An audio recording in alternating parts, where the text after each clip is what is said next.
আজ আমি তোমাদের যে গল্পটা বলবো সেটা হলো মা জগৎগৌরীর আবির্ভাব কিভাবে হলো সেই গল্প।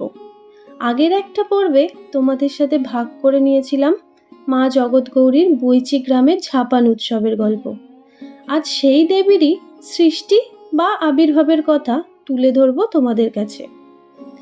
আজ থেকে প্রায় কয়েক হাজার বছর আগের ঘটনা।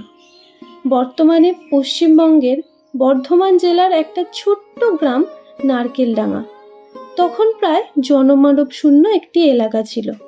চারিদিকে ফাঁকা মাঠ, উত্তর দিক দিয়ে বয়ে যাচ্ছে বেহুলা নদী, যা এখন বিলুপ্ত প্রায়। মাঠের ধারেই কয়েক ঘর মানুষের বাস। অন্যদিকে নারকেলডাঙ্গারই পাশের গ্রাম বৈদ্যপুর, সেখানে নামকরা ধনী পরিবার নন্দীদের বাস। নন্দীবাড়ির এক বাল্য বিধবা মেয়ে মধ্যরাতে মা জগৎগৌরীর স্বপ্ন পায়।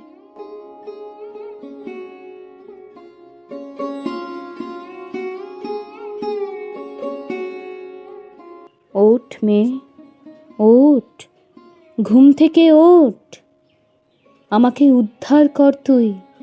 কে কে তুমি? এ আমি কাকে দেখছি? তোমাকে তো কোনোদিন দেখিনি আমি। আমি মা জগৎগৌরী, তুই আমাকে উদ্ধার কর। তোর হাত ধরেই আমি এই গ্রামে পূজিত হতে চাই। মা গো, তুমি স্বয়ং আমায় দেখা দিলে। মা, তুমি কোথায় আছো বলো, আমি যাব তোমাকে নিয়ে আসবো। আমি নারকেলডাঙ্গা গ্রামের কচুদহের পুকুরের পূর্ব ধারে কচুদহের মধ্যে পড়ে আছি। তুই আমাকে উদ্ধার কর। মা গো, তোমাকে আমি চিনব কি করে মা? তোমার এই রূপ আমি তো আগে কখনো দেখিনি। পুকুরের পূর্ব ধারে কচুদহের মধ্যে একটি শিলার মধ্যে আমার অবস্থান। দেখবি মাথায় আমার পঞ্চনাগের ডালি, কোলে আমার সন্তান আস্তিক মণি, পায়ের নিচে হস্তির মস্তক যা আমি দমন করে রেখেছি, আর ত্রিনয়নী আমি। এই চিহ্নগুলো দিয়েই তুই আমাকে খুঁজবি। মেয়েটার ঘুম ভেঙে যায় তখনই। সারাটা রাত মেয়েটা আর ঘুমোতে পারে না। ভোর হবার জন্য অপেক্ষা করতে থাকে সে।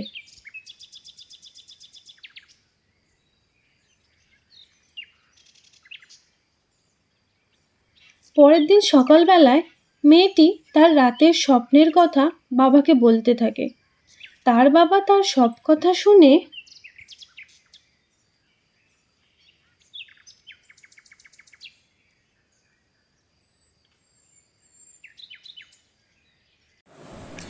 ঠিক আছে মা, মা যখন তোর হাত ধরেই আমাদের গ্রামে পূজিত হতে চেয়েছেন, তখন চল আমরা দারোয়ান নিয়ে গিয়ে মায়ের মূর্তি উদ্ধার করে নিয়ে আসি।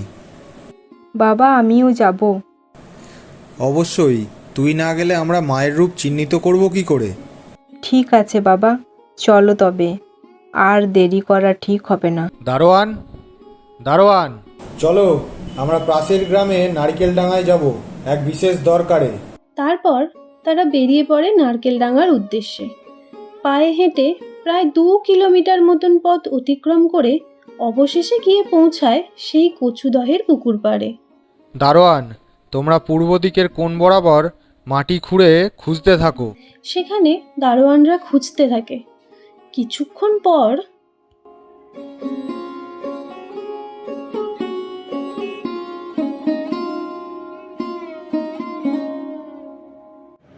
বাবু, কি যেন একটা শক্ত মতন হাতে ঠেকছে।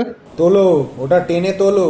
উঠছে না বাবু, খুব শক্ত আর ভারী জিনিস। চেষ্টা করো একটু, উঠবে ঠিক। পাইছি বাবু, পাইছি। তারপর দারোয়ান ওই শিলামূর্তিটি নিয়ে উঠে আসে। মেয়েটি তাড়াতাড়ি মূর্তিটি হাতে নেয়। পুকুরের পূর্ব ধারে কচুদহের মধ্যে একটি শিলার মধ্যে আমার অবস্থান।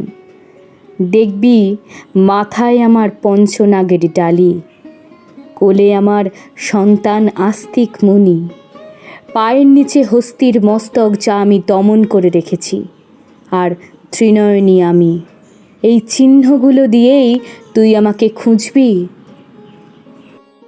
বাবা, বাবা, একদম একদম মিলে গেছে বাবা। মায়ের স্বপ্নাদেশ অনুযায়ী এই সেই মূর্তি বাবা। ইনিই হলেন মা জগৎ গৌরী। আজ থেকে নারিকেলডাঙ্গা গ্রামে মা জগৎ গৌরী পূজিতা হবেন। কিন্তু মারে, আমরা যে ব্রাহ্মণ নই, ব্রাহ্মণ পুরোহিত ছাড়া মায়ের পুজো করা যে সম্ভব নয়।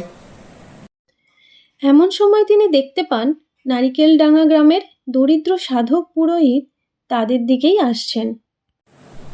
ভট্টাচার্য মশাই, মায়ের স্বপ্নাদেশ পেয়ে আমরা এই দেবী মূর্তি উদ্ধার করেছি। আপনাকে মা জগৎগৌরীর পুজো দায়িত্ব নিতে হবে। সবই মায়ের ইচ্ছা। তিনি আমার হাতে পুজো নিতে চান, তাই তিনি যোগাযোগ করে দিলেন হয়তো। আপনার কোনো চিন্তা নেই, মায়ের পুজোর সমস্ত দায়িত্ব আমার। আপনি শুধু পুজো করবেন। তারপর নন্দীমশাই মাঠের ধারেই একটি উঁচু জায়গার উপরে তালপাতা দিয়ে ঘর বানিয়ে মায়ের মন্দির করে দেন, যা এখন ছাপানতলার মন্দির নামেই পরিচিত। পরবর্তীকালে গ্রামের ভিতরে মায়ের মন্দির নির্মাণ করা হয়, যা এখন মায়ের বাড়ি নামে পরিচিত। এখনও নিত্যদিন এই মন্দিরেই মা পূজিতা হয়ে আসছেন। মা জগৎগৌরীর সাথে সাথে মা নিত্যময়ীও এই মন্দিরেই পূজিতা হন। মা জগৎগৌরী মোট ৩৫টি গ্রাম প্রদক্ষিণ করেন।